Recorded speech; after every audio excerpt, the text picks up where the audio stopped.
మీ పేరేంటమ్మా? వరలక్ష్మియా? మీ వయసు అంతా తెలుసా? తెలీదా? ఎంత ఉండొచ్చు మామూలుగా? 30 ఉంటాయా? ఇంకెక్కువ ఉంటాయా? పెళ్ళయిందా మీకు? మీ ఆయన ఏరి వదిలేసారా? విడాకులు ఇచ్చారా? ఎన్ని సంవత్సరాలు అయింది మీకు పెళ్ళయి?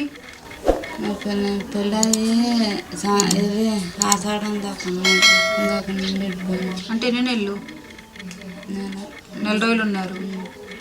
బాగానే ఉన్నారా నెల రోజులను? మీరు ఎందుకు వదిలేసారు నిన్ను? మీ ఆయన ఏం చేస్తూ ఉంటాడు? వ్యవసాయం పని. ఉందా మీ ఆయన ఫోటో? పెళ్లి ఫోటోలు తీసుకోలేదు మీరు? తీసుకున్నాం కానీ నువ్వే చింపేసావా? ఏమ్మా మరి ఎందుకు విడాకులు ఇచ్చావు నువ్వు? అలా వచ్చామని తెలియదు. వాళ్ళు ఇమ్మన్నారని ఇచ్చావా? మీ అమ్మ నాన్న ఎక్కడ ఉంటారు?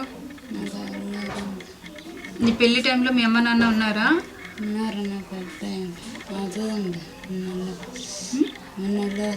3 నెలలు అయిందా? గుర్తులేదు నీకు? 3 నెలలా 3 సంవత్సరాలా? 3 సంవత్సరాలు కాదు అయింది. నాకు గుర్తుండదు. మరి నీకు మీ అమ్మ నాన్న లేరు? ఎవరైనా అన్నయ్యలు చెల్లెళ్ళు అక్కలు ఎవరైనా ఉన్నారా? లేరండి. చెల్లెలు ఆడలేరండి. ఎవరు లేరు. నువ్వు ఒక్కరితవేనా? మీ అమ్మకి నువ్వు ఒక్కరితవేనా? ఇల్లు మీ సొంత ఇల్లేనా? సొంత ఇల్లేనండి. మరి నీకు డబ్బులు ఎలా వస్తున్నాయి తినడానికి? ఆ సరుకు అన్నాడు కతుకుతాను అన్నాడు. ఆ సరుకు కట్ చేస్తే డబ్బులు వస్తాయి. ఎంత వస్తాయి? చేసినాడు 100 200 వస్తాయి. 150 చేసుకుంటా. ఆ పనే చేస్తున్నాను. నాకు ఇంకా పని రాదు. నీకు ఫంక్షన్ వస్తుందా? రాలేదు. ఎందుకు రావట్లేదు? రాలేదు. రాయమన్నారు ఇక్కడ వాళ్ళు. పంచాయతీ ఆఫీస్కి వెంటనే డాక్టర్ ఇచ్చిన వెంటనే అంతా రాయమన్నారు. రాసారా? రాయలేదండి. ఇప్పుడు పెళ్ళి అయ్యి ఎన్నాళ్ళు ఏంటంటే 3 నెలలు అయిందంటే? 3 నెలలు కాదమ్మా, ఏం తెలీదు. ఇంచుమించు 10 ఏళ్ళు పైన అయిపోయింది. ఏజ్ కూడా ఎక్కువే. అయితే మరి ఏమి తెలీదు. అమ్మాయికు ఎవరు లేరు, అమ్మదమ్ములు లేరు, ఎవరు లేరు, ఫాదరు ఎవరు లేరు. ఇవిడికి ఏం అడిగినా సరిగ్గా చెప్పుకోలేకపోతుంది. ఏం చేద్ది అంత తెలియదు ఏం లేదు. కాబట్టి ఆ విధంగానన్నా వికలాంగ టైప్లో హస్బెండ్ దగ్గర ఉండొచ్చు ఉండకపోవచ్చు. ఆయన పెళ్లి చేసుకుని 10 ఏళ్ళు అవుతుంది. ఆ సర్టిఫికెట్లు ఉంచుకోవాల్సిన అవసరం ఆయనకి లేదు. ఎవరు అడుగుతారన్న ధీమాతోనైనా ఆయన పడేసుకుంటారు కదా. వెళ్తాను, నేనేదో చేస్తానమ్మా, చేసేది వాళ్ళకి చేస్తాను. కాదండి, వీళ్ళ ఆయన అయినా కానీ ఈవిడికి నెల ఏదైనా మెయింటెనెన్స్ ఇవ్వాలి కదా? ఏమలేదమ్మా, అప్పటికి ఏమి ఇవ్వరు. రూపాయి పడేవారండి. నువ్వు ఎందుకు ఇచ్చావు విడాకులు? మరి తిరిగారు. తిరిగితే ఇచ్చాను.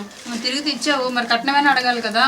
తిరిగి అడిగితే మా అమ్మాలు అన్నారు వద్దురా అడగొద్దురా వద్దనే సార్. అప్పట్లో అప్పట్లోనే దాన్ని సార్ దగ్గర కదా అని. చీర కట్టుకుంటావా? ఇస్తే కట్టుకో. అయితే కట్టుకుంటానంటే తీసుకెళ్ళిందా? నెలవి ఇంట్లో ఆయిల్ పప్పులు ఉప్పులు అన్నీ తెచ్చాను. వండుకుంటావు కదా? వండుకుంటాను. పాడు చేయవు కదా?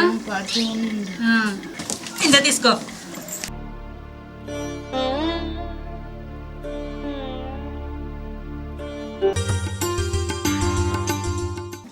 వాళ్ళు ఏమనరులే.